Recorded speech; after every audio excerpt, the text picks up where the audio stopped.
오늘 우리에게 말씀을 전해주실 우리 강사님을 잠깐 소개하겠습니다. 오늘 삼남선교회 사남선교는 아주 복이 넘치는 그 남선교회인 것 같습니다. 오늘 찬양도 참 은혜롭게 잘하셨고요. 또 이렇게 좋은 분을 강사로 모시고 예배를 드리게 돼서 또 얼마나 감사한지 모르겠습니다. 제가 신곡교회에 있으면서 매달 경기 북부 교육자 시인회라 해서 현직 초중고등학교 교사들 초교파적으로 그렇게 매달 집회를 한 18년 가까이 매달 가졌습니다. 그때는 이제 외부 강사들을 초청해서 이제 강의를 듣는 그런 시간인데, 저는 매 집회 때마다 제가 설교를 합니다만은, 제가 설교를 잘한다고 우리 선생님들한테 소문이 자자했어요. 왜 자자했는지 아세요? 설교를 어떻게 하니까? 짧게 하니까 제가 딱 5분 스피치를 했어요. 매번 정기 모임 때마다 5분, 길면 7분. 그리고는 그 다음 이제 강사님이 올라와서 그날 특별 강사 오셔서 이제 진행을 하시는데, 우리 이윤정 전도사님이 빙긋이 웃으시는 거 보니까 이윤정 전도사님이 경기 북부 교육자 신우회 시작할 때 큰 역할을 하셨어요. 창립 멤버였습니다. 그래서 매달 150명 가까이 되는 교사들 매달 모여서 그렇게 신곡교회에서 집회를 매달 가졌습니다. 학원 복음화를 위해서 참 중요한 역할을 해왔었습니다. 그때 우리 하기선 선교사님을 제가 주소를 알고 전화번호를 알아서 초청해서 한번 집회를 했었어요. 그때 선생님들이 참 은혜를 많이 받았습니다. 삼남 사남 헌신예배 강사를 누구를 모실까 고민하다가 우리 선교사님한테 전화를 드렸더니만은, 사실 전국적으로 이렇게 집회를 다니시는 분이기 때문에 주일날 시간 내기가 쉽지 않은데 딱 오늘이 시간이 비어 있대요. 그래가지고는 바로 제가 약속을 했죠. 꼭 오셔야 됩니다. 그래서 오늘 이렇게 시간을 내셔서 오셨습니다. 우리 하귀선 선교사님 나오실 때 큰 박수로 환영하겠습니다.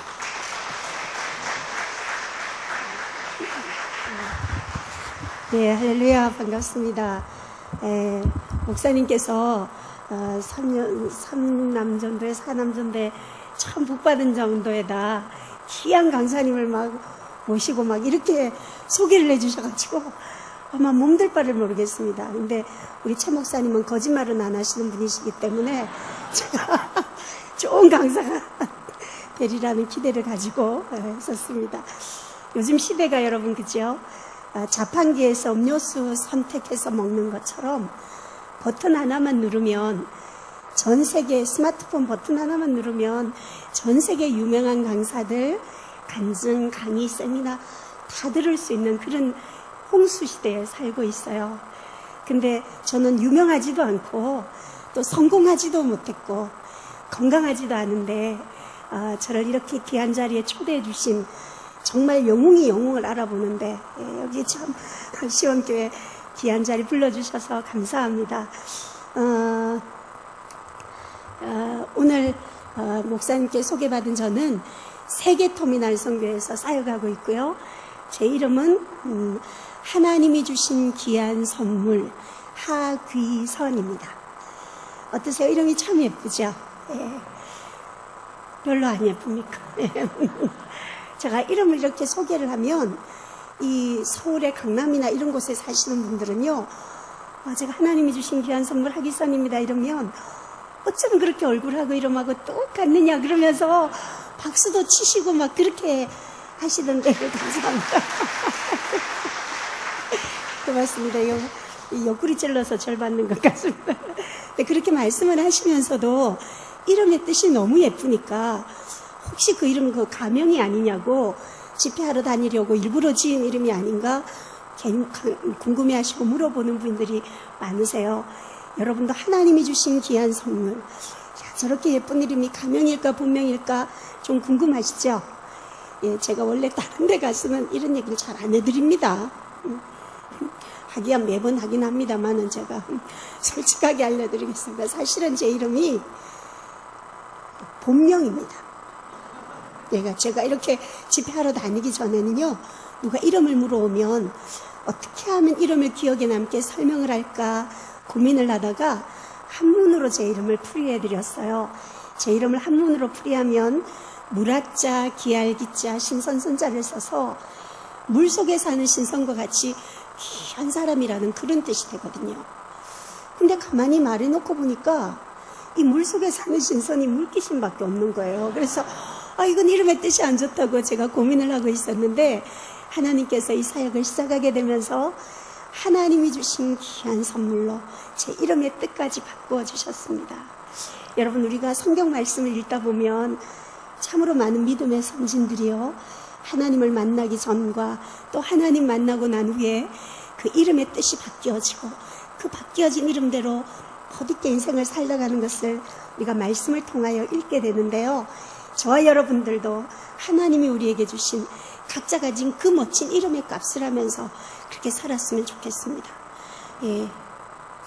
제가 사람들마다 자기 이름에 대한 긍지나 자긍심이 대단하겠지만 전 제 이름에 대한 자긍심이 참 대단합니다.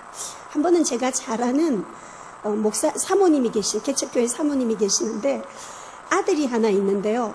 그 아들 이름이 신천지입니다. 목사님 아들인데. 그래서 교회마다 요즘 이단들 막 출입하고 이러니까 신천지 출입 금지 이렇게 다 써놓잖아요. 그 교회도 크게 써놨대요.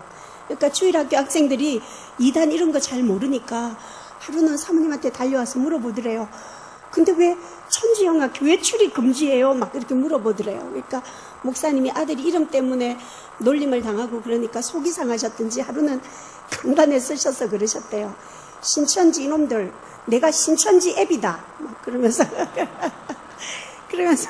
아이에게 이름을 바꿔줄까 개명을 해줄까 그랬더니 이 중학교 2학년이면 16살이죠.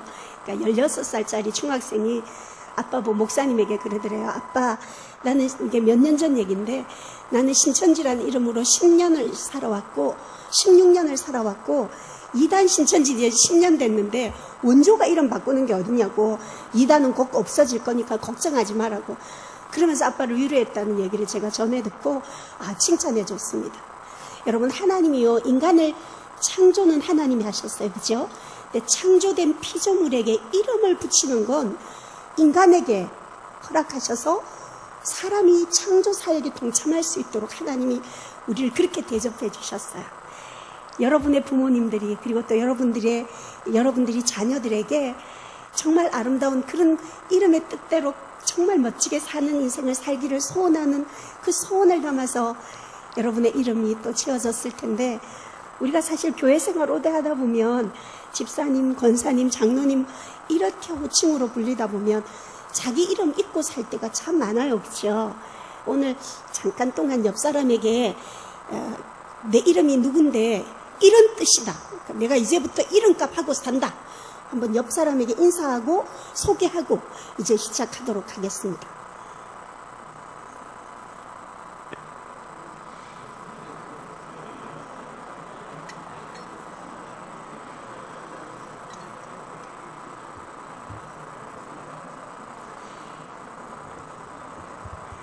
예. 정말 우리 이름의 뜻이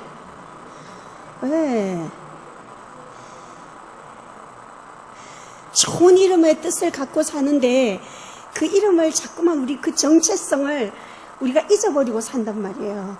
우리가 그렇게 귀한 사람들입니다. 그죠? 하나님 앞에 그런 사람들이거든요. 귀한 존재들인데 우리 스스로를 사랑하고 내 이름을 사랑하고 나를 사랑하면 나를 사랑할 줄 아는 사람이 다른 사람을 사랑할 수 있는 건데, 우리 오늘 정말 예배 끝나면 나를 서로 사랑해주고 격려해주는 그런 시간이 있었으면 좋겠습니다. 제가 이렇게 숨소리가 거칠고 쌕쌕거리고 이러니까 여러분들이 지금 앉아 계시고 웃으면서 얘기는 하는데 걱정을 너무 하시는 얼굴로 이렇게 앉아 계세요. 지금 여러분들 얼굴이 안 보여서 그러는데 앞에서 여러분 얼굴을 보고 있으면 꼭 집에 무슨 일 있는 사람처럼 앉아 계십니다. 저게 제대로 하고 있나 이렇게 무섭게 보고 계시면서 아마 숨소리가 크게 들리니까 안쓰러운 마음도 있고 걱정스러운 마음이 있으신 것 같은데, 여러분, 저는 이렇게 건강해 보이지만 초등학교 4학년 때부터 결핵이라는 병을 앓게 되었습니다. 제가 횟수로 17년 참 긴 세월을 이 결핵이라는 병을 앓으면서요, 수없이 많은 시간을 병원에서 병원으로 입원하고 퇴원하고 또 퇴원하면서 또 다른 병원으로 옮겨 입원하고 퇴원하는 일들을 제가 17년 동안 반복하며 살아왔습니다. 여러분, 사실 한 가정에 이렇게 병을 앓고 있는 환자가 있다고 하면 그 병을 앓고 있는 본인도 참 힘들고 고통스러운 일이지만 그것을 지켜봐야 되는 가족들의 아픔은 어쩌면 병을 앓고 있는 본인 못지않은 아픔이고 고통이라 생각되어집니다. 그죠? 여러분, 말이 17년이죠. 그 긴 세월을 병상에서 누워있으면서 개인적으로 제가 겪어야 되는 서러움이나 아픔도 말할 수 없었지만 자식의 그 고통당하는 모습을 지켜봐야 되는 어머니나 가족들의 아픔은요, 저의 아픔과는 비교할 수 없는 또 다른 고난이었고 아픔이었었습니다. 저는 이 결핵이라는 병이 증상이 여러 가지가 있어요. 근데 저 같은 경우는 워낙 오랜 시간을 이 병을 앓다 보니까 이 기관지가 다 망가져 버렸어요. 그래서 천식까지 있으니까 이 가장 힘든 게요, 밤새도록 기침 때문에 제가 누워서 잠을 잘 수가 없었어요. 왜냐하면 눕기만 하면 망가진 기관지에서요, 가르가르가는 천식환자 특유의 그 쌕쌕 끓이는 소리들이 들려지고 또 누우면 숨이 더 많이 차고 기침이 심해지니까 제가 밤에는 누워서 잠을 잘 수가 없었어요. 그래서 저녁에 잠자리에 들 시간이 되면 제 꾀가 나는 거예요. 그래서 제 앞에다 이불을 몇 채 쌓아두고 그 위에다 벽에를 몇 개 올려놓고 이렇게 앞으로 엎드려서 제 기억으로 정확하지는 않지만 1년 동안을요, 앉아서 밤을 새워봤습니다. 여러분, 밤낮으로 바닥에 등 한 번 대어보지 못하고 꼬박 앉아서 밤을 새우면서 밤이 돼서 다른 식구들 누워 자는 모습을 이렇게 보면 제 마음속에 소원이 하나 생기는 거예요. 그때 제 소원은 정말 베개 베고 누워서 1시간만이라도 깊은 잠 한 번 자보는 것이 저의 간절한 소원이었어요. 사실 그렇게 심해지기 전까지는요, 사람이 누워서 베개를 베고 잠을 자는 거 당연한 일인 줄 알았어요. 그건 뭐 감사할 조건도 아니고 너무나도 당연한 일인 줄 알았는데 제가 1년 동안을 앉아서 밤을 새워보니까 여러분, 사람이 누워서 베개를 베고 잠을 잘 수 있다는 게 얼마나 큰 감사의 조건인가 하나님께서 저에게 깨닫게 해주셨습니다. 여러분들은 어떠세요? 주무실 때 베개 베고 편안하게 그렇게 누워서 주무시죠? 시온교회 성도님들은 다들 앉아서 주무세요. 그래, 우린 다 누워서 잠을 자는데요. 여러분, 오늘 제 간증을 들으시고 하루의 일과가 다 맞춰지고 여러분 침상에서 주무시기 전에 기도하실 때 우리가 오늘 밤은 우리 다른 기도 잠시 내려두고요, 우리가 잊고 살았었는데 정말 내 평생 누워 잘 수 있는 이 건강을 주셨던 하나님께 우리가 정말 감사합니다. 꼭 기도하고 잠자리에 들 수 있기를 원합니다. 왜냐하면 여러분, 작은 것에 감사의 조건을 찾아서요, 우리가 하나님 앞에 감사를 고백하면 작은 것에 감사할 줄 아는 그 사람에게 우리 하나님께서 더 좋은 것으로, 더 많은 것으로 우리의 삶에 감사의 조건들을 더하여 주시는 분이신 것을 제가 확실히 믿고 있습니다. 제가 이렇게 평지를 걸어가도 숨이 차고 2층 계단만 올라가려고 해도 계단 난간에 기대어 서서 서너 번을 쉬어야지 2층 계단을 올라갈 수 있을 만큼 제 폐가 많이 망가져 버렸어요. 한 번씩 이렇게 피를 토하면요, 피를 토하는 건 시간을 예고하고 토해지는 게 아니에요. 새벽이고 밤이고 예측할 수 없이 피가 넘어오기 때문에 언제나 제 옆에는 커다란 세숫대야가 그림자처럼 저를 따라다녔어요. 왜냐하면 이런 두루마리 휴지나 손수건 같은 걸로는요, 그 코에서 입에서 쏟아져 나오는 많은 피들을 감당을 할 수가 없었어요. 그래서 세숫대야에 동이 피를 토해내고는 병원에 실려가서 지혈제를 맞고 또 어느 정도 산소를 먹고 있다가 어느 정도 피가 멈춰지면 또다시 집으로 실려오는 그런 생활을 제가 반복하면서 살았어요. 제가 정말 드라마 같은 제 인생에 정말 잊혀지지 않는 몇 장면 커트가 있는데요. 지금도 가끔씩 생각나는 장면이 있어요. 제가 한 번은 퇴원을 해서 집에서 치료를 받고 있을 때였어요. 근데 그때 저희 어머니는 직장을 갖고 계시니까 새벽이면 엄마는 일찍 일을 하러 가셔야 됐어요. 그래서 엄마가 새벽에 일하러 가실 때는 제 간호를 어린 동생들에게 맡겨놓고 가세요. 제가 큰딸이거든요. 그러면 동생들이요, 대소변은 제가 화장실 길을 숨이 차서 못 걸어가니까 방 안에서 대소변은 동생들이 도와주는데 갑자기 코에서 입에서 막 피를 토해내면요, 저를 돌봐주기는커녕 아무도 어른이 없으니까 겁에 질려서 동생들이 벽에 붙어서 울고만 있어요. 그러면 여러분, 이제 정작 피를 토하는 저는 얼마나 무섭겠어요. 그렇죠? 근데 저보다 더 어린 동생들이 울고 있으니까 제 마음에 이 동생들 안심시켜야 되겠다, 그런 생각이 들어요. 근데 여러분, 사람이 그렇게 동이동이 피를 토해내고 나면 정신적으로든 육체적으로든 사람이 기운이 하나도 없어요. 그러니까 이제 괜찮다 말을 해야 되는데 말할 기운은 없고 하니까 이제 우는 동생들 보면서 웃어줬어요. 안심하라고. 그러니까 나중에 엄마가 연락을 받고 막 달려오니까 동생들이 울면서 엄마한테 일러주는 거예요. 엄마, 그게 더 무서웠다 하면서 막 피를 토하다가 갑자기 웃으니까 그게 더 무서웠다. 지금은 이렇게 세월이 흘러서 그런 기막힌 얘기들도 이제 웃으면서 추억처럼 여러분과 이렇게 얘기 나눌 수 있는데요.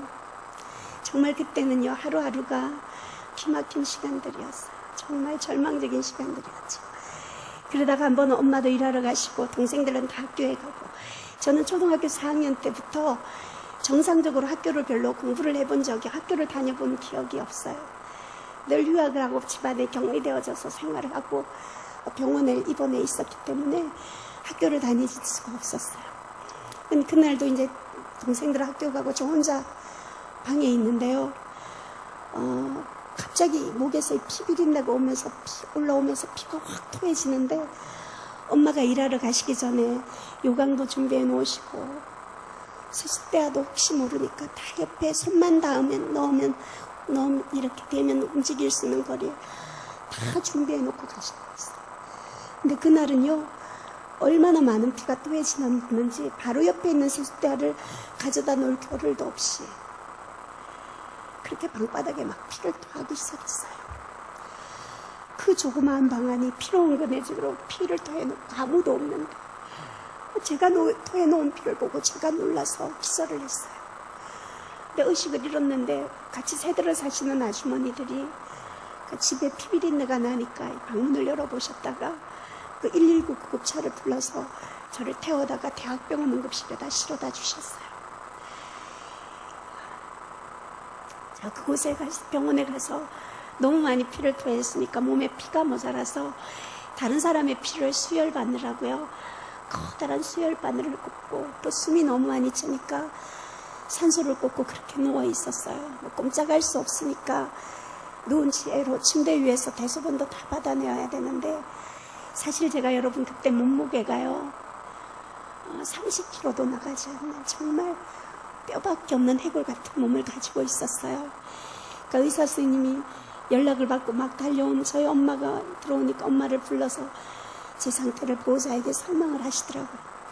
저런 상태로는 며칠 가지 못한다. 왜냐하면 다른 사람의 피를 수혈은 계속 받고 있는데 수혈받는 것 이상으로 더 많은 피를 토하고 있으니까 의사 선생님이 가망이 없다 그러셨어요.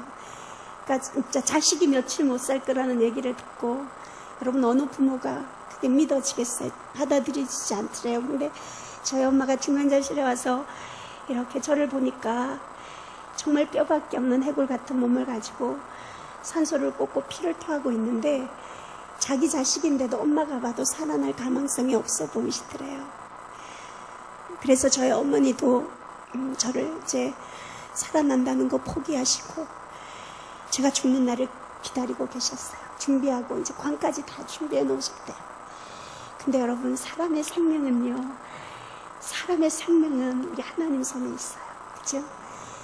그리고 주인공은 죽는 법이 없습니다. 그러니까 엑스트라는 총알이 비껴가도 죽어버리지만, 주인공은 수십 발을 명중을 해도 끝까지 자기 할 대사 다 죽을라 하다가 또 얘기하고 주인공은 죽는 법이었어요. 하나님이 조금씩 건강을 회복시켜 주셔서 제가 휠체어를 타고 화장실 길 정도는 다닐 수 있을 만큼 회복이 되어졌어요. 근데 여러분, 대학병원의 응급실이나 중환자실 같은 곳은 병원비가 너무 많이 비싸기 때문에 저희 같은 가난한 결핵 환자들은 그렇게 좋은 병원에는 오랫동안 병원비 부담 때문에 입원해 있을 수가 없었어요. 제가 17년 동안 이 병을 앓으면서요, 아마 전국의 결핵병원이라는 병원은 집에 있는 날보다 병원에 있는 날이 더 많았었으니까 전국에 있는 결핵병원이라는 병원은 몇 달씩이라도 다 입원을 해봤어요. 여러분, 경상남도 마산에 가면 국립마산결핵병원이라고 결핵 환자들만 모아두는 병원이 있어요. 제가 마산결핵병원에는 3년을 제가 입원해 있었어요. 한 병원에. 근데 이제 그 병원은 병원비가 부담이 되지 않기 때문에, 국립병원이기 때문에 장기간으로 입원해도 부담이 되지 않으니까 혹시 그곳에 또 입원할 수 있는 방법이 없을까 제가 찾아갔어요. 그랬더니 의사 선생님께서 저의 엑스레이랑이랑 제가 치료했던 거, 옛날에 입원해 있을 때 찍어놓았던 엑스레이 치료했던 차트들을 꺼내놓고는 한참을 저를 보더니 그러는 거예요. 박이선 씨는 너무 오랫동안 이 병을 앓았고 이미 결핵약이란 약은 다 먹어버려서 약에 내성이 와서 먹을 약도 없고 치료할 방법도 없으니까 차라리 집으로 돌아가서 잘 먹어야 낫는 병이니까 영양가 있는 음식이나 먹으면서 새로운 결핵약이 개발될 동안 기다리는 것이 좋겠다고, 새로운 약이 개발되면 바로 연락할 테니까 집에 가 있으라 그러시는 거예요. 근데 제가 그때 여러분 집으로 돌아갈 수 있는 그런 상황이 못 되었어요. 그때 저희 집이요 참 가난했었어요. 아버지는 하시던 사업이 이제 대구에서, 제가 고향이 대구인데 염색 공장 크게 하시다가 사업이 부도가 나니까 아버지가 수습을 안 하시고 어디론가 행방불명 되어버린 거예요. 그래서 엄마하고 어린 동생들하고 6 식구가요, 제가 지금도 생각이 나요. 대낮에도 전기불을 켜지 않으면 정말 동굴같이 캄캄한 지하실 방에서요, 정말 돌아 누울 수도 없는 큰 좁은 단칸방에서 6 식구가 살고 있을 때였어요. 근데 여러분, 이 결핵이라는 병이 전염이 되는 병이잖아요. 근데 이게 동생들이 학교에 가 있을 때는 저 혼자 방에 엄마도 일하러 가고 저 혼자 있을 때는 숨도 크게 쉴 수 있고 기침도 마음 놓고 할 수 있는데, 동생들이 학교에 가버리고 학교에서 돌아오고 나면 추운 겨울날 방 안에서 함께 생활을 해야 되는데, 그때는요 제가 숨을 쉴 수가 없는 거예요. 혹시라도 내 병이 동생들에게도 전염이 되어져서 이 동생들도 나처럼 이런 고통을 겪게 하면 어떡하지. 여러분, 그 걱정이요, 제 몸 아픈 것보다 그 마음 아픈 거, 마음 고생이요 정말 너무너무 힘들었어요. 근데 의사 선생님이 그때 병원에 입원을 허락해 주면 1년 동안은 먹고 자는 건 걱정하지 않아도 되거든요. 그러니까 사람이 여러분 절박해지니까 부끄러운 거 없더라고요. 그래서 제가 의사 선생님께 막 울면서 부탁을 했죠. 선생님, 제 병이 낫든 낫지 않든 병원에서 있을 수 있는 기간만이라도 좀 있게 해달라고. 여러분, 제가 그때 할 수 있는 일은 우는 것밖에 없었어요. 펑펑 울고 있었어요. 그러니까 의사 선생님은 젊은 나이에 제가 안 돼 보이셨는지, 아니면 사람이 엑스레이를 찍으면 새까맣게 폐가 보여야 되는데 저는 결핵균들이 다 갉아먹어버려서 폐가 녹아내려서 엑스레이를 찍으면 하얗게 폐가 없는 거예요. 그러니까 엑스레이를 봐도 기가 막히니까 의사 선생님 참을 저를 쳐다보더니 인간적으로 마음이 아프셨던 것 같아요. 그래서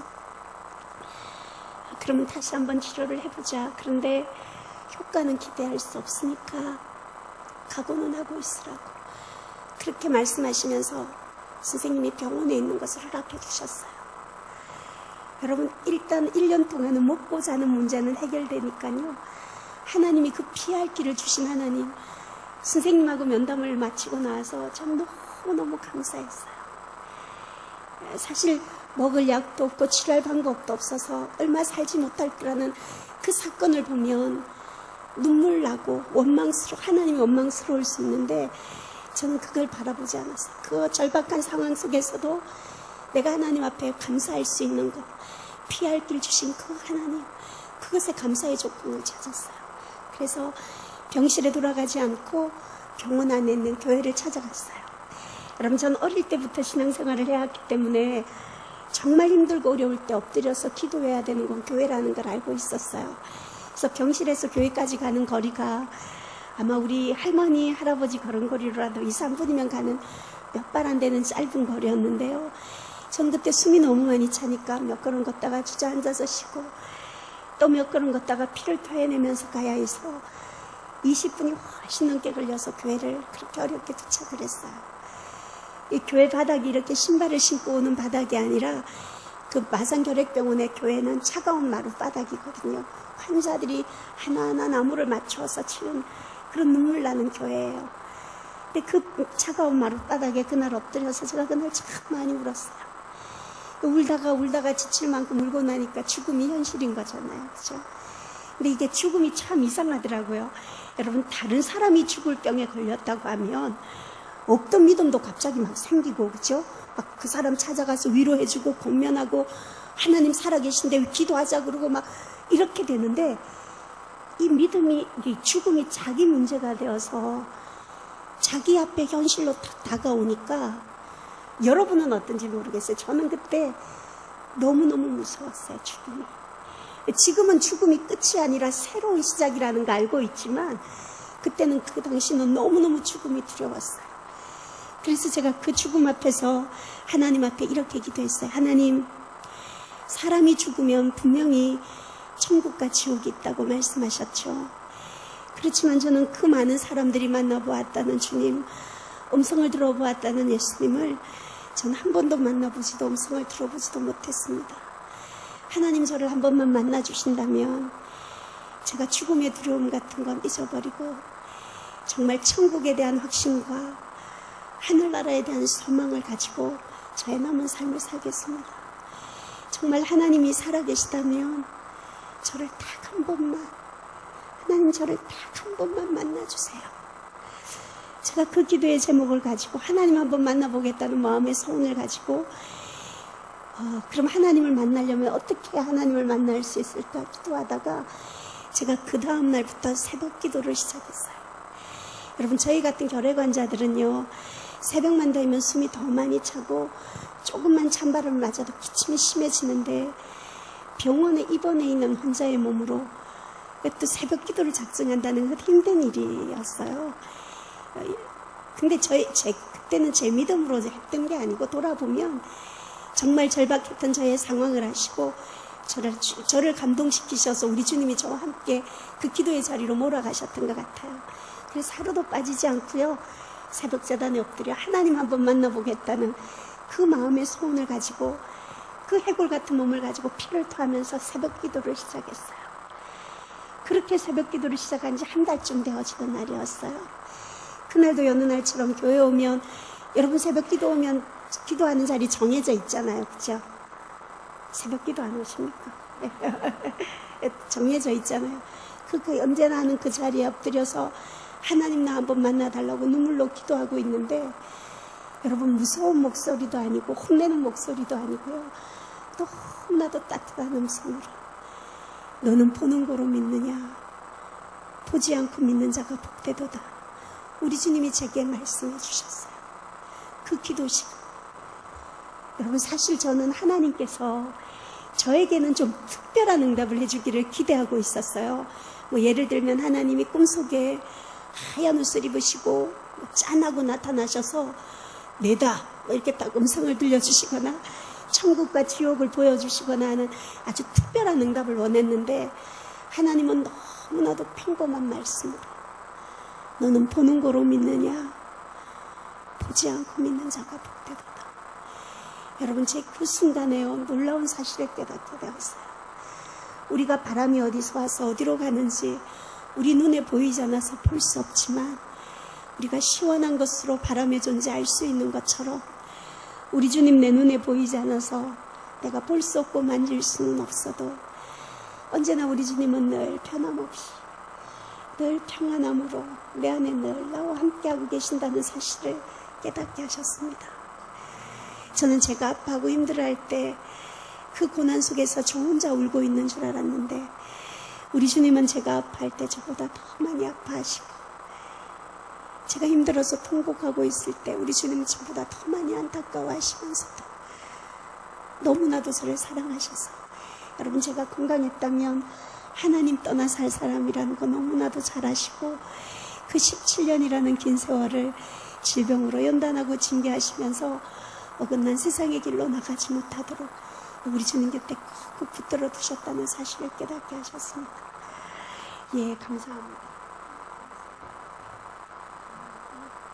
시온교회 권사님이십니까? 예, 진짜 가슴이 따뜻하신 분이 따뜻한 차를, 예, 이 강사의 필요를 말하지 않았는데도 저렇게 바라보는 게 보통 영안이 아닌데, 우리 권사님 감사합니다. 잘 보겠습니다. 이런 배려, 이런 사랑이 있는 교회는 부흥합니다. 예, 제 두고 보십시오. 근데 저한테만, 강사한테만 이러면 안 됩니다. 다른 사람한테도 그래야 됩니다. 예, 근데 어디까지 했습니까? 난 다 주무시는 줄 알고 걱정했더니 나보다 더 행복한 사람 없다 생각이 바뀌었더라고요. 그 고난 속에 나와 함께 하신 아버지의 사랑이 깨달아지니까 이 세상에서 나보다 더 행복한 사람은 없다고 생각이 바뀌었더라고요. 그래서 그 자리에 오래도록 앉아서 기도하고 그날 병실에 들어와서 잠을 잤는데요. 여러분, 제가 그날 그 새벽을 잊을 수가 없어요. 이게 참 조심스러운 게 간증이라는 게요. 사람마다 사랑하는 사람을 만난 방법이 다 다르잖아요. 그죠? 다 같을 수가 없죠.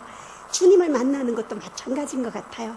믿음의 수준만큼, 지식의 분량만큼 다 하나님을 만나는 것도 다양하게 만나는데, 여러분, 하나님을 만나는 것, 제가 만난 하나님, 제가 개인적인 신비로 만난 하나님인데, 그날 새벽 2시 정도 됐던 것 같아요.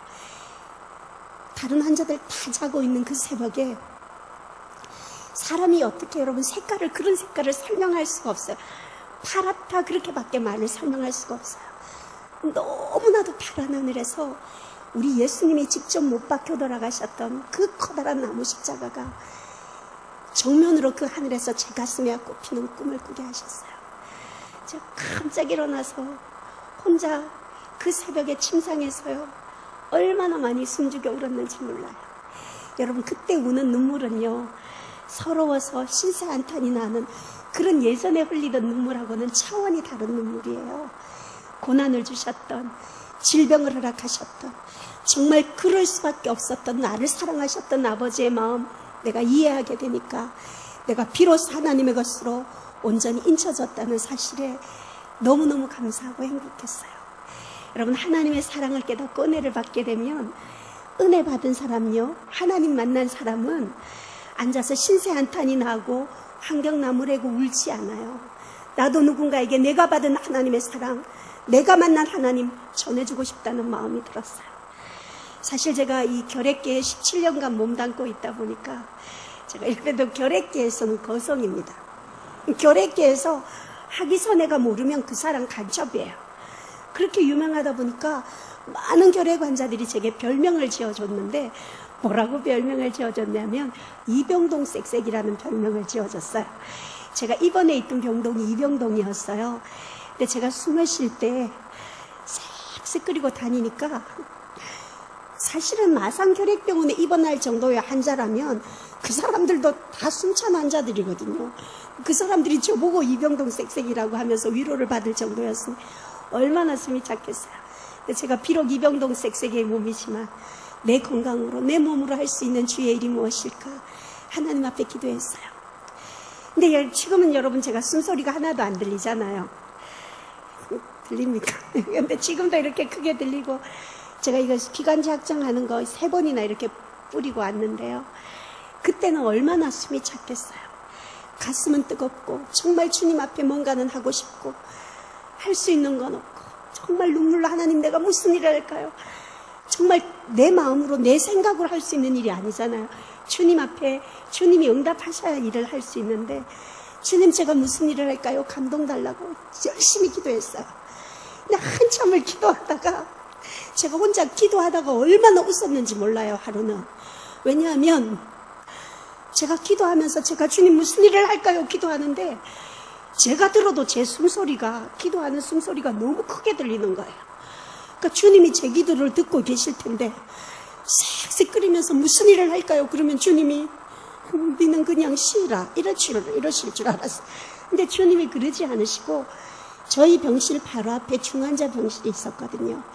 저는 일반 이제 중환자 병실에서 상태가 호전되어져서 일반 병실을 옮긴 상황이니까 중환자실에 있는 환자들이 제가 누군지 다 알아요. 뼈밖에 없는 해골 같은 몸을 가지고 산소 꽂고 피를 토하고 있던 자기들과 똑같은 환자였던 거 알고 있거든요. 주님이 그 중환자 병실을 기억나게 하시는 거예요.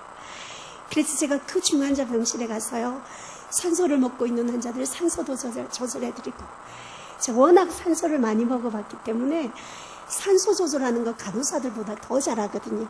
산소도 조절해드리고, 또 피를 토하는 환자들 피를 토하는 거요, 저보다 잘 토하는 사람 많이 토해본 사람 없을 거예요. 결핵 환자들이 각혈을 하다가 많이 죽어요. 왜냐하면 괄괄괄괄 막 피가 넘어오면 숨을 쉴 수가 없어요. 숨을 쉬려면 넘어오는 피를 꿀꺽 삼키고 숨을 쉬어야 되는데, 넘김과 동시에 이 핏덩이가 목에 기도해서 굳어버려요. 기침을 해서 그 핏덩이를 토해내지 않으면 기도가 막혀서 죽게 되는데, 본능적으로 사람이 손가락으로 막 목구멍에 있는 피를 막 끄잡아낸단 말이에요. 제가 얼마나 그런 경험이 많았겠어요. 그러니까 중환자들, 기운 없는 환자들 피를 토할 때 그 환자들 다 돌봐주면서 정말 저의 최선을 다해서 그 중환자실에 있는 환자들을 섬기고 돌보고, 또 중환자실의 환자들 죽음 앞에서 죽음을 두려워하는 그 중환자들에게 죽음이 끝이 아니다, 정말 새로운 시작이다, 사람에게 죽음이 존재하지 않는다, 하나님 만난 사람은 영원히 산다, 내가 만난 하나님 천국과 지옥 전하기 시작했습니다. 그런데 여러분, 우리 하나님 얼마나 멋진 분이신지요. 화장실 길도 겨우 가는 그 쌕쌕 끓이는 몸으로 중환자 병실 봉사를 오래 하지 않아서 그 다음 달 검사를 하는데요, 여러분, 어떤 약을 먹고 어떤 주사를 맞고도 치료되지 않았던 17년 동안이나 저를 괴롭혀왔던 결핵균들이 그달 검사 결과 모조리 떨어지는 놀라운 기적을 창하게 하셨습니다. 예. 기분이 언짢으십니까? 예. 그래요, 예, 여러분. 그렇습니다. 예, 저를 치료해 주신 그 하나님 얘기를 들으시고 여러분들이 정말 박수 드렸는데요. 오늘 이 박수를 왜 여러분들이 드리기를 소원했냐면, 오늘 이 자리, 이 오후 시간, 이 귀한 자리 지키신 여러분들의 이 박수 소리, 이 믿음의 모습, 우리 주님 기억하시고 보시고, 우리 가정에 있는 어려움, 육신에 있는 아픔들, 모든 문제들 다 이 집회 후에 모두 회복시켜 주시는 놀라운 은혜가 우리 모두에게 있기를 소원합니다. 우리가 그리해 주실 주님께 믿음으로 다시 한번 박수하십시오. 아멘. 네. 지금 제가 이렇게 건강해 보이지만 저는 왼쪽 폐는 하나도 없습니다. 이게 수술을 해서 없어진 게 아니라 17년 동안 알아오면서 결핵균들이 다 갉아먹어버려서 다 녹아내려서 왼쪽 폐는 하나도 없어요. 그래서 받쳐주는 폐가 없기 때문에 제가 이렇게 서 있을 때나 걸어 다닐 때 왼쪽 어깨가 언제나 기우뚱해져 있어요. 그리고 그나마 있는 오른쪽 폐도 정상적인 여러분들은 상엽, 중엽, 하엽 이렇게 세 엽의 폐가 있어요. 근데 저는 상엽, 중엽은 하나도 없어요. 밑 하엽만. 그것도 거의 폐 기능을 상실한 늑망염까지 동반된 작은 폐를 가지고 지금도 생활하고 있습니다. 결핵이라는 병이요, 다 나았다고 해서 금방 호흡이 정상적으로 돌아오는 것이 아니라 이미 없어진 만큼의 폐활량을 못하기 때문에 제가 지금 완쾌 된 지가 10년이 훨씬 지났지만 지금도 평지를 걸어가도 숨이 차고 2층 계단을 오르려면 몇 번을 쉬어야 합니다. 제가 참 조심하지만 제 말하는 숨소리가 여러분에게 전달되어질 것입니다. 근데 이렇게 말하는 것도 숨차고 평지를 걸어가는 것도 숨찬 제가요, 하나님을 찬양할 때는 별로 숨차지 않아요. 하나님께서 목소리 예쁜 사람들만 나를 찬양해라, 악기를 잘 연주하는 아주 특별한 사람들만 나를 찬양하라고 하셨다면 저는 이 엉터리 같은 실력으로 이렇게 가쁜 호흡으로 감히 우리 주님을 찬양할 수 없었겠지만, 우리 주님은 호흡이 있는 자마다 여호와를 찬양하라고 우리에게 명령하셨기 때문에 저는 제가 가진 제 하나님이 혹시라도 행여라도 제 생명 연장시켜 주신 거 후회하시지 않도록 저의 남은 삶을 정말 주님 찬양하고 복음 전하는 일에 아름답게 제 살아있는 날, 얼마일지는 내일 일어나 모르지만 내가 오늘 내게 주어진 오늘이 마지막 날이다 생각하는 마음으로 하루하루 복음 전하면서 그렇게 살아가기를 소원합니다. 여러분, 몇 년 전부터요, 저희 같은 결핵환자들에게도 장애인증을 주도록 법이 바뀌어졌어요. 그래서 제가 마산결핵병원에 장애 진단을 받으러 갔어요.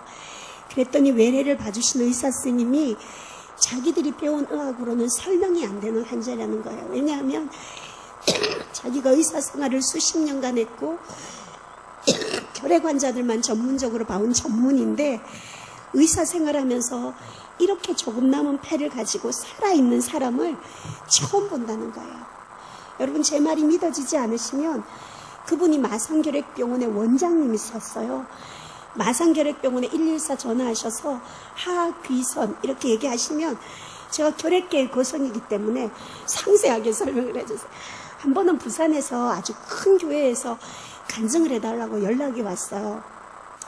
저는 교회가 크든 작든 그런 거 상관하지 않아요. 비어있는 순서대로 물어보지도 않고 스케줄 비어진 대로 가는데 그날 마침 아무 스케줄이 없어서 약속을 했어요. 근데 알고 보니까 그 교회는요, 의사 선생님들이 장로님이 27분인가 8분이 장로님이신 거예요.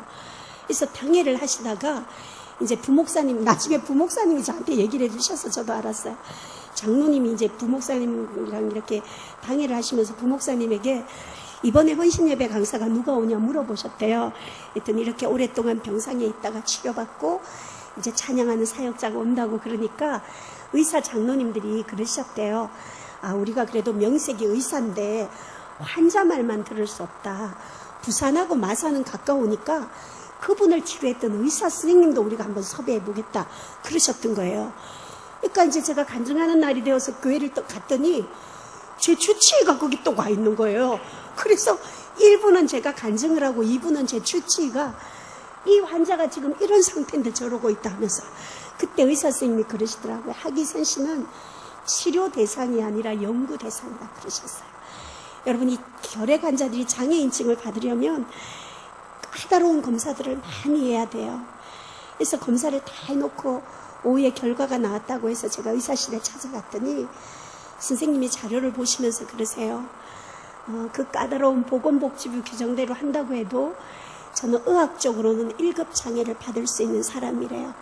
근데 어떻게 설명할 수는 없지만 이 조금 남은 폐를 가지고도 이렇게 건강하게 살아가니까 1, 2급 별 차이 없으니까 2급 정도면 무난하겠다고 그러면서 제게 2급 장애를 주셨어요. 지금 여러분들이 잘 모르시는 것 같은데요. 2급은 여러분 1급 다음에 2급이에요. 중증장애잖아요. 항상 보호자가 따라다녀야 되는 중증장애인데 제가 2급 장애인입니다. 여러분들에게 말씀드리기 전까지 여러분 이렇게 예쁜 장애인 보신 적 있으세요? 아이고, 예, 감사합니다. 근데 여기 남성계 분들이 혼신 예배를 하는 분들이 저 아줌마가 정신장애도 있나 이래 보는 것 같은데 저는 하나님이 제게 주신 이 장애인증에 대한 자부심이 대단한 것이요. 제 간증으로만이 아니라 의학적으로도 하나님이 저를 치료해 주셨다는 게 검증받았다는 것 때문에 이 장애인증에 대한 자부심이 대단합니다.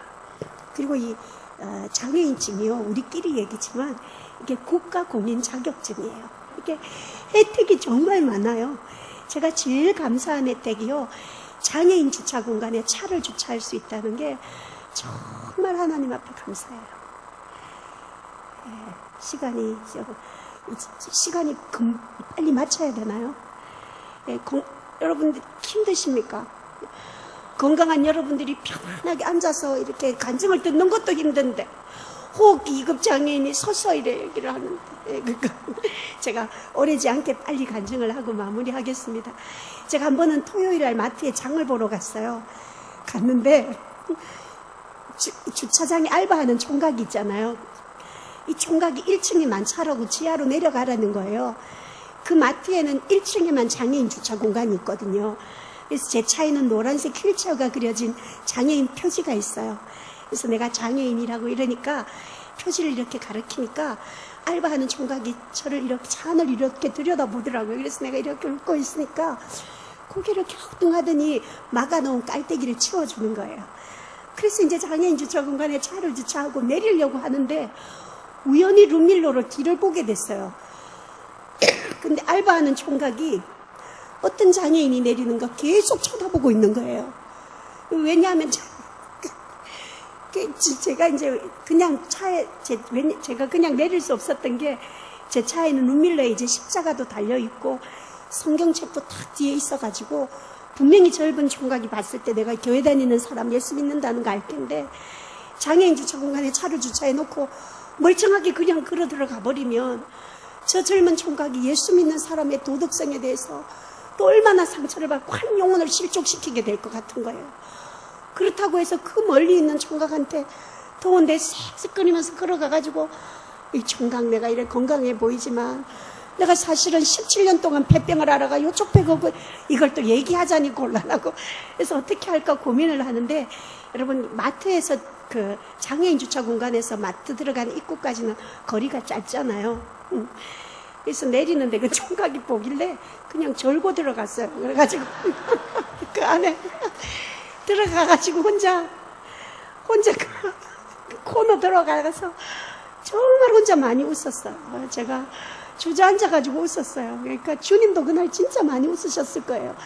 야, 저거는 나도 못 말리겠다. 우리 주님 그러셨을 것 같은데 저는 제가 생각해봐서 정말 제 영광을 위해서 제가 그러지 않았어요. 작은 사소한 거지만 내 행동 하나 때문에 행여라도 내 안에 있는 주님, 그 주님의 영광이 가려워지게 될까봐.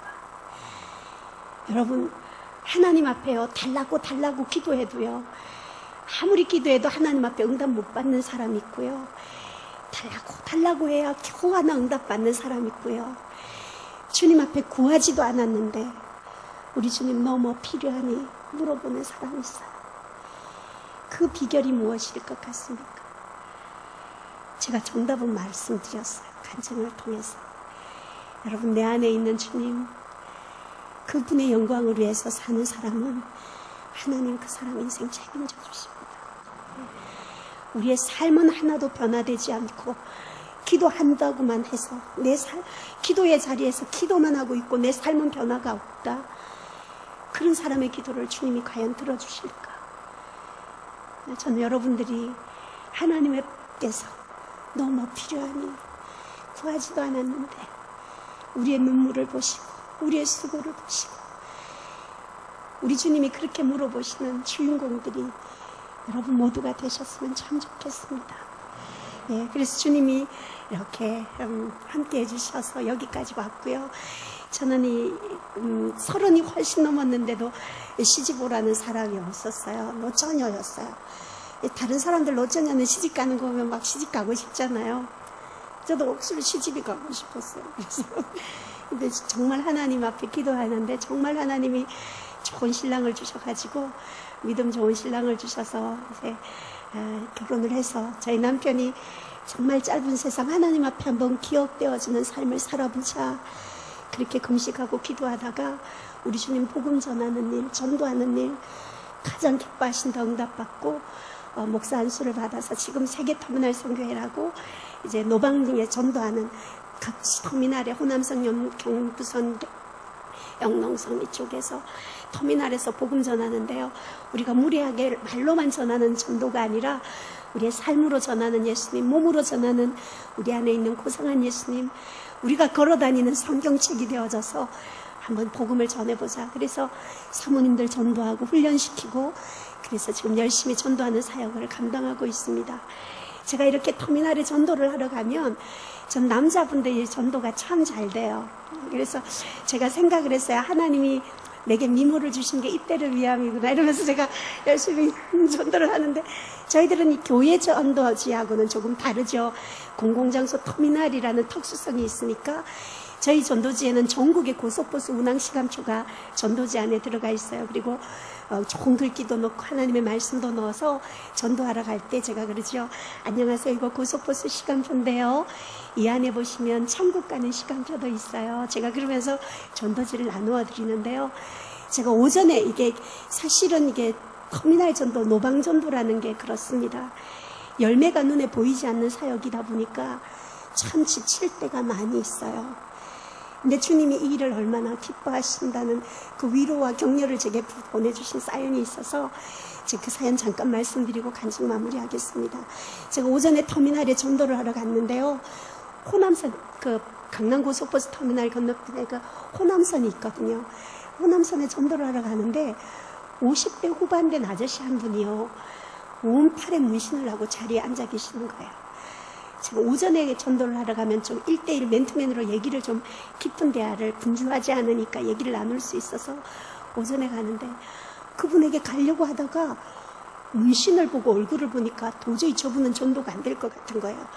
그래서 안 되겠다고 돌아가는데 제 마음속에 강한 뭔가 글쎄요 성령님의 감동 그런 마음이 드는 거예요.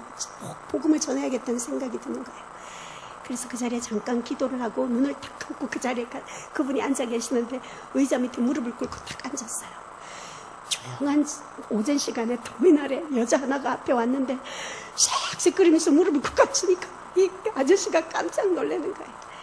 그래서 아저씨 놀라지 말라고 제가 오랫동안 병상에서 죽음 앞에 있다가 하나님 만나고 나를 치료해 주신 그 하나님 너무 좋아서 그 주님 전화로 왔다고 제가 전도하러 나왔다가 저를 소개한 다음에 제가 아저씨 보고 그랬어요. 아저씨 운동장에서 아이들이 신나게 뛰어놀 때는요 어떤 아이가 행복한 아이인지 어떤 아이가 불행한 아이인지 알 수 없습니다. 그런데 어두워지고 캄캄해졌을 때 돌아갈 집이 없는 아이는 얼마나 불쌍한 아이겠습니까? 우리가 아무리 기억하고 싶지 않고 생각하고 싶지 않아도 어김없이 인생의 어두움의 때, 죽음의 때 누구에게나 다가올 텐데 그 마지막 죽음의 날에 돌아갈 집이 없는 삶을 살았다며 잠시 머무는 이 세상에서 부귀영화를 누리고 높은 지위를 누리고 살았다는 게 무슨 자랑이고 행복이 되겠습니까? 전 아저씨께서 제가 만난 예수님, 저를 행복하게 해주신 우리 주님을 꼭 만나셔서 세상에 그렇게 많은 사람들이 무서워하고 두려워하는 죽음마저도 기쁨으로 기다릴 수 있는 돌아갈 집을 준비해놓고 사는 멋진 인생을 사셨으면 좋겠습니다. 그렇게 전도를 하고 아저씨 손에 전도지를 꼭 쥐어드리고 일어났어요. 제가 그날 터미널에서 2시간을 전도를 했어요. 근데 여러분 저는 숨이 차니까요 연속으로 막 전도하기가 쉽지 않아요. 몇 분 전도하고 또 자리에 앉아서 기침하고 전도를 이제 쉬는데 느낌이 이상해서 흘긴 옆을 봤더니요 아까 전도했던 그 문신 아저씨가 멀찍이 서서요 제가 전도하는 모습 앉아서 숨 고르는 거 기침하는 거 계속 따라다니면서 지켜보고 있는 거예요. 제가 그 아저씨가 저를 보고 있다는 걸 안 순간부터요 제가 진짜요 그날 죽을 똥살똥 전도했어요. 이제 아저씨 보라 이거 정말 열심히 전도했어요. 그렇게 전도를 하고 이제 저희 사무실이 그 터미널 건너편에 있으니까 사무실을 걸어가면서 참 많은 생각을 했어요. 난생 처음 만난 여자가 자기 하나 몸도 숨이 차서 색색거리면서도 내가 예수님 때문에 행복하다고 내가 돌아갈 집이 있어서 내가 너무 행복하다 그렇게 복음 전하는 내 모습을 보고 어떤 생각을 하면서 2시간 동안 그 멀찍이 나를 지켜보고 있었을까? 여러분 물론 그분이 예수님을 영접했는지 안 했는지는 알 수 없어요. 그렇지만 씨를 뿌리는 일은 제가 감당했기 때문에 잘하게 하시고 거두시는 몫은 아버지의 몫이고 우리 해야 될 이 복음 씨 뿌리는 이 일에 우리가 게을리해서는 되지 않지 않겠습니까? 여러분 가나 혼인잔치에서요 예수님이 하인들에게 포도주를 만들어서 갖다 주라 그러지 않으셨잖아요. 그죠? 물만 떠다 주라 그러셨잖아요. 그렇게 순종하면 포도주는 주님이 만드시는 거거든요.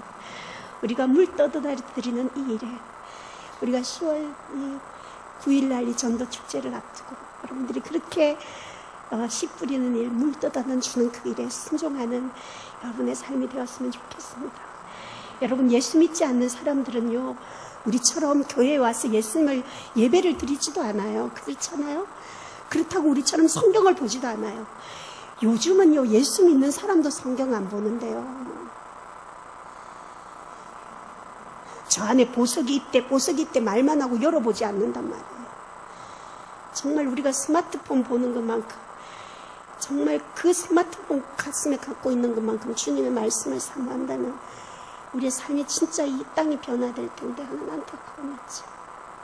세상의 문화를 우리 그리스도인들이 이길 수 있었으면 좋겠어요. 그분들이 예수님을 믿지 않는 사람들이 예수님을 발견할 수 있는 방법은 다른 거 없어요. 먼저 예수 믿는 우리들의 삶의 모습을 통해서 그들이 우리 안에 있는 예수님을 바라보게 되거든요.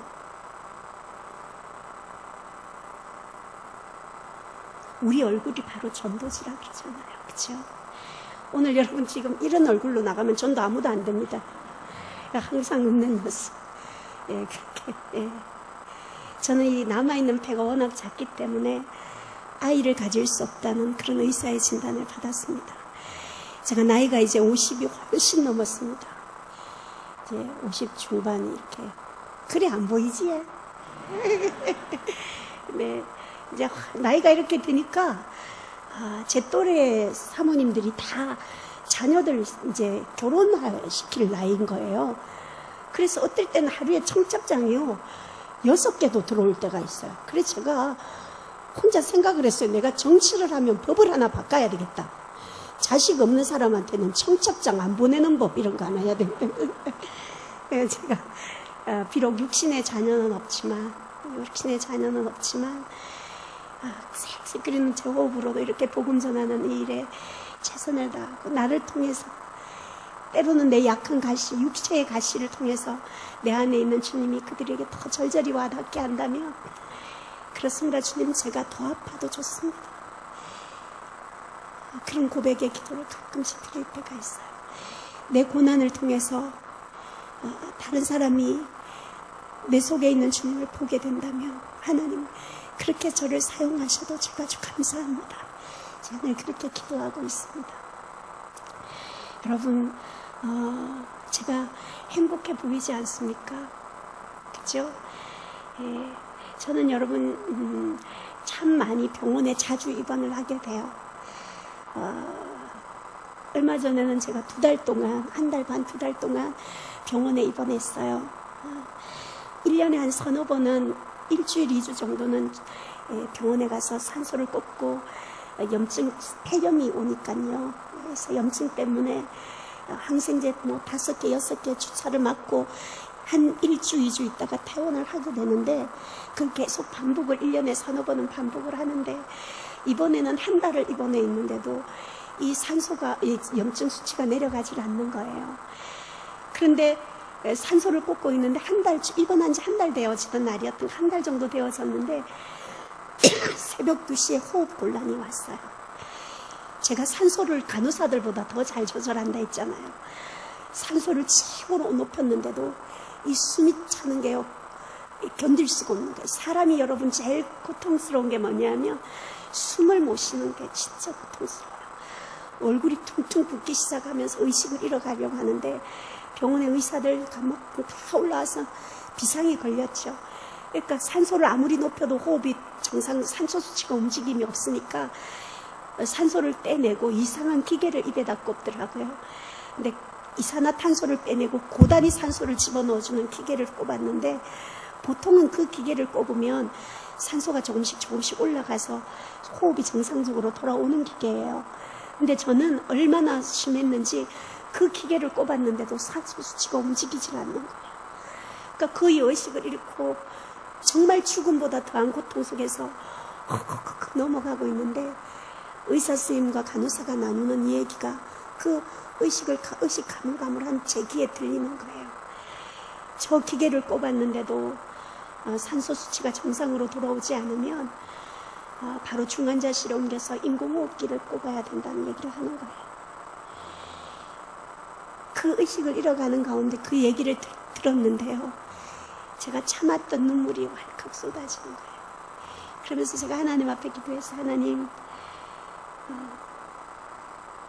제가 죽음이 두려워서가 아니라 제가 주님 앞에 이렇게 최선을 다해 살았었는데 제 마지막이 중환자실에서 인공호흡기 끼고 있다가 주님 만나지 않게 해주세요. 그렇게 정말 간절히 제 생명을 다해 기도했어요. 그 짧은 시간인데요. 정말 거짓말처럼 여러분 산소수치가 조금씩 올라가는데 완전하지는 않지만 중환자실에 가서 인공호흡기를 꼽을 만큼 위급한 상황은 벗어난 거예요. 그래서 간호사들이랑 의사 선생님들이 한숨 돌리고 돌아가고 난 뒤에 제가 이렇게 온몸이 부어서 이렇게 헉헉거리고 있는데 저희 남편이 시로 갔다가 연락을 받고 달려왔어요. 난생 처음 본 그런 모습을 보고 이상한 기계를 꽂고 막 부어있는 저를 보더니 저희 남편이 제 손을 잡고 펑펑 울기 시작하더라고요. 제가 결혼한 지 이제 20년 됐거든요. 그러니까 자식도 없이 이렇게 살아가다 보니까 두 사람이 참 의지하는 마음이 커요. 근데 갑자기 남편이 펑펑 울기 시작하더니 기도를 하는 거예요. 하나님 3년만 더 살려주십시오. 그렇게 기도를 하는 거예요. 근데 제가 그때는 급해서 아멘을 했어요. 근데 정신을 차리고 나니까 3년이 너무 짧은 거예요. 그래서 내가 저희 남편 보고 그랬죠. 아니 기도하는데 돈 드는 것도 아닌데 좀 더 쓰지 3년이 뭐냐 하면서. 그러니까 근데 한 달을 말할 수 없을, 내일 일을 알 수 없을 만큼 절박한 상황이었기에 그때 저희 남편이 3년이라고 말한 거는 최고로 오랜 시간을 그 큰 믿음으로 말한 거예요. 그 상태를 그만큼 유독했었거든요. 그러니까 내가 저희 남편 보고 여보 우리 3년은 너무 짧으니까 우리 둘이 합의하에 30년으로 연장하자 그랬어요. 그랬더니 자기도 알겠다고 그래가지고 일단 30년으로 연장시켜 놨어요.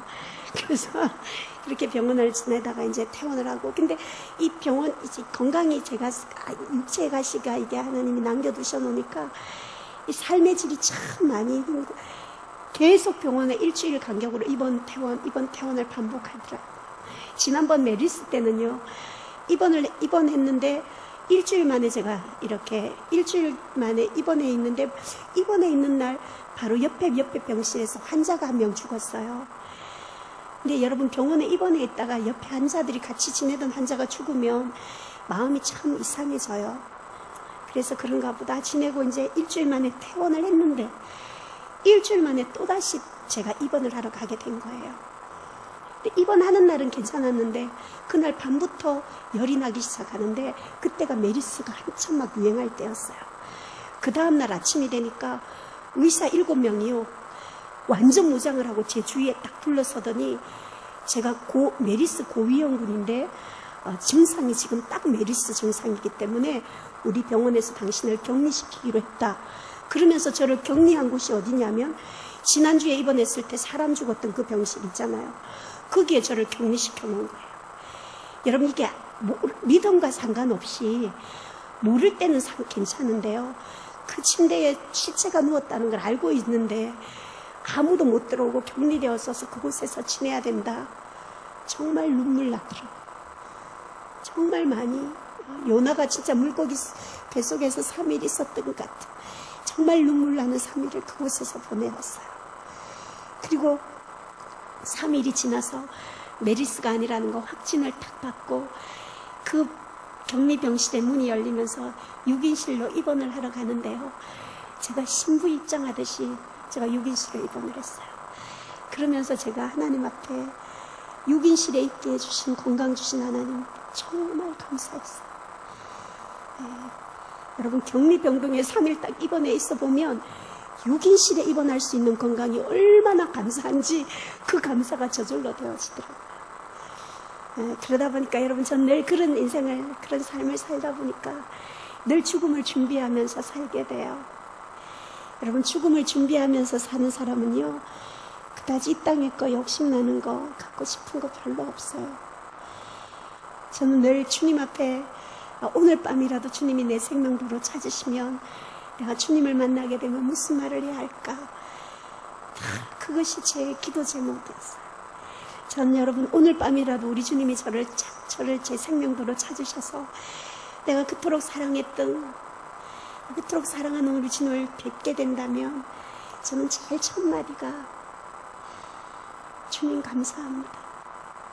주님 감사합니다. 그렇게 주님 앞에 고백하고 싶어요. 그럼 우리 주님이 제가 어떤 인생을 살아왔는지 다 아시잖아요. 그죠? 그런 주님이 오냐 그러고 마시겠어요? 그러지 않으실 것 같아요.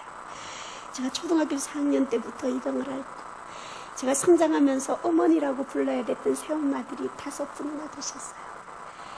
뭐 요즘은 좋은 새엄마들 많이 계시지만 전염병을 앓고 있는 제가 겪어야 되는 서러움이나 아픔들 참 많았어요. 친엄마랑 살아도 힘든 상황인데 새엄마들이 5분이나 바뀌어지는 그 환경 속에서 제가 당했던 서러움은 말할 수 없었어요. 결혼해서 엄마라는 호칭 한번 들어보지 못하고 때로는 자녀가 있는 거 한 번씩 하나도 누군가가 나를 엄마라고 불러주는 호칭을 들어보고 싶다 그런 마음이 들 때가 있어요.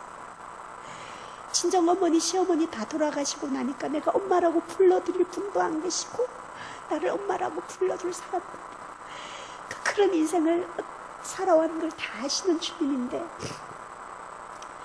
우리 주님이 제가 감사합니다 그러면 우리 주님이 그러실 것 같아요. 틀림없이 보좌에서 달려 내려와서 저를 꼭 안아주시면서 그러실 것 같아요.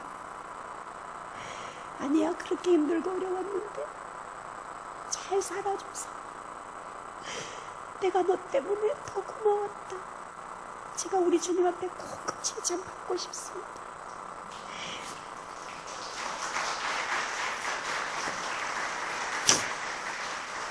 여러분 우리 모두 언젠가는 주님 앞에 서게 될 터인데요.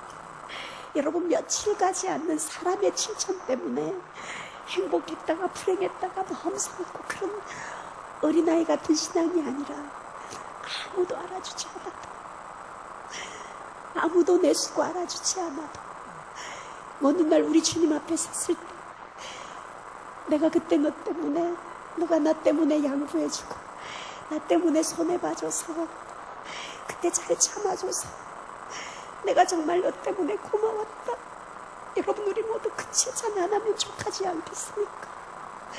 우리가 그 칭찬 기대하면서 주님 앞에 서는 날을 준비하면서 하는 저와 여러분이 되셨으면 좋겠습니다. 여러분 꽃을 싼종에서는 꽃향기가 나고요. 생선을 싼종에서는 비린내가 나게 되어 있습니다. 성령으로 와 계시는 우리 주님이 내 안에 나와 함께 하신다면 성령님 주님 모시고 사는 사람이라면 여러분 내 삶을 통해서 내 안에 있는 주님 드러나는 수밖에 없지 않겠습니까? 우리 주님 그 주님과 동행하는 저와 여러분의 멋진 남은 삶이 되셨으면 참 좋겠습니다. 제가 이렇게 호기급 장애인인 제가 이렇게 감사하고 전도하고 이렇게 색색거리면서 찬양하고 살아가는데 정말 주님 앞에 받은 복이 많으신 여러분들 정말 새털처럼 가벼운 몸으로 마음껏 이 교회 넓은 교회 다닐 수 있는 그 넉넉한 건강을 가진 여러분들이 하나님 앞에 감사하지 않고 원망하고 불평하고 그렇게 살아간다면 여러분 주님이 보시면 여러분이 장애인이고 제가 정상인이고 그렇지 않겠습니까?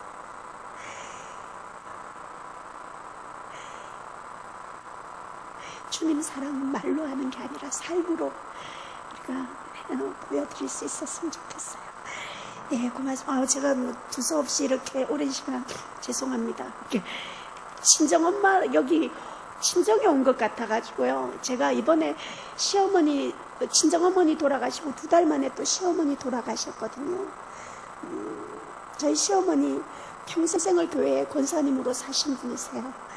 근데 저희 시어머니 기도 제목이 성전에서 기도하다가 예배드리다가 하나님 저 불러가주세요 기도 제목이셨거든요. 근데 저희 어머니가 주일날 새벽 예배 드리고 주일 오전에 예배 다 드리고 안내 다 쓰시고 점심때 그 1000명 되는 성도들 국수 다 삶아 먹이시고 오후에 찬양 예배 드리다가 뒤에서 점지하듯이 이렇게 주님 앞에 가셨거든요.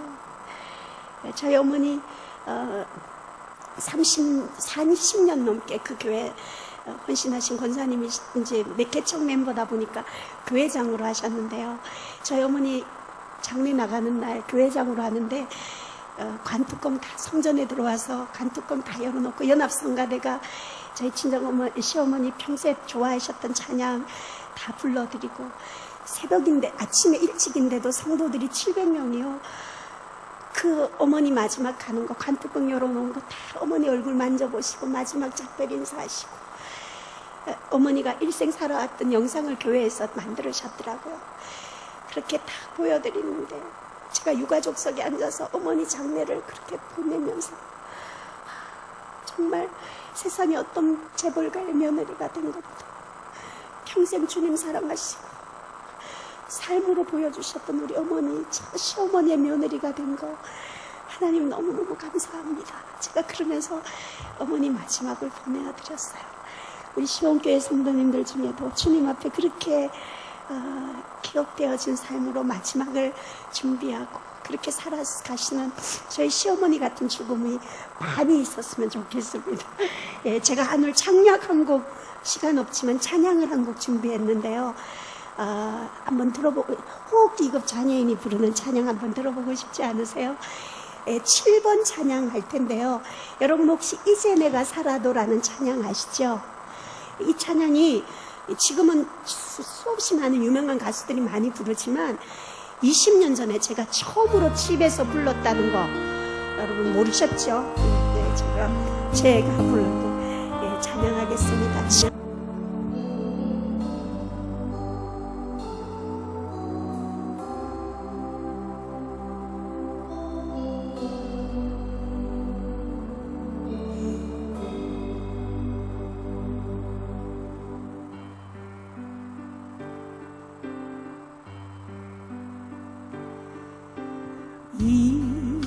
이제 내가 살아도 주 위에 살고 이제 내가 죽어도 주 위에 죽네. 하늘 영광 보여주며 날 오라 하네. 할렐루야 찬송하며 주께 갑니다. 그러므로 나는 사나 죽으나 주님의 것이요. 사나 죽으나 사나 죽으나 날 위해 피 흘리신 내 주님의 것이요.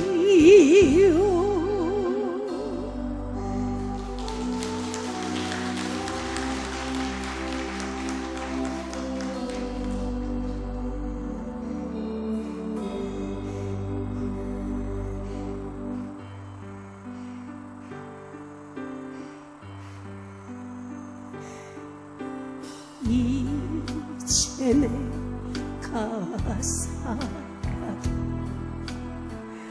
주 위에 살고 이제 내가 죽어도 주 위에 죽네. 하늘 영광 보여주며 날 오라 하네.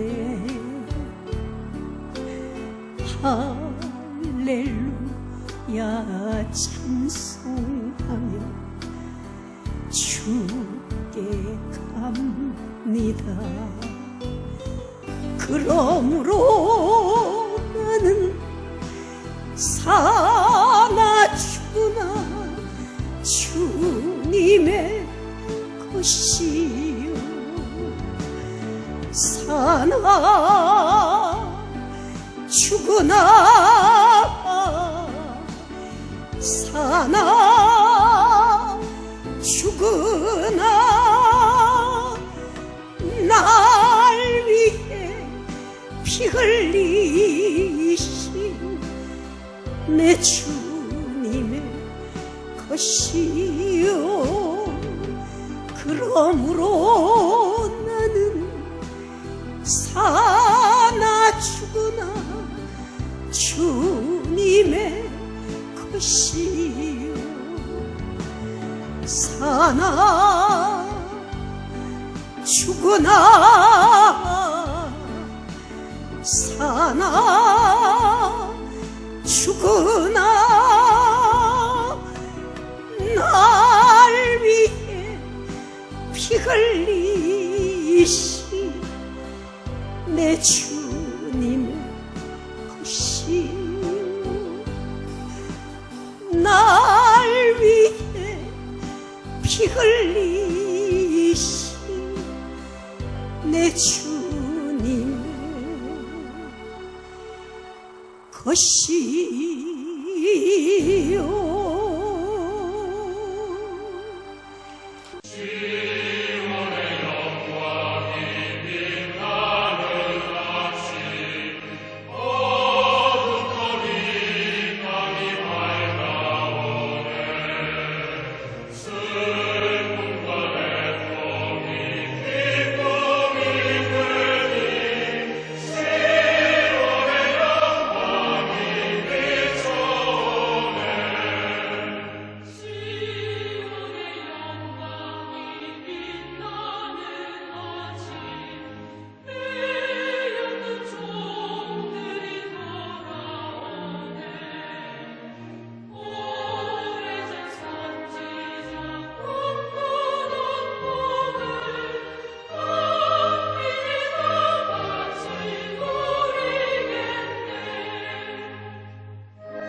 대한예수교장로회 통합시온교회는 24일 최태호 목사 위임 감사 예배를 열었습니다.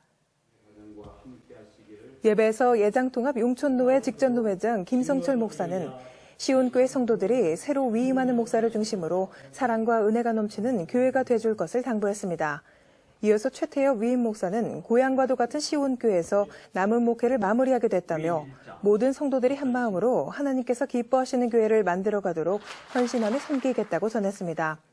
또한 CTS 기독교TV는 최태호 목사에게 CTS 의정부 운영이사장으로 5년간 영상선교 발전기여에 감사하는 공로패를 전달했습니다.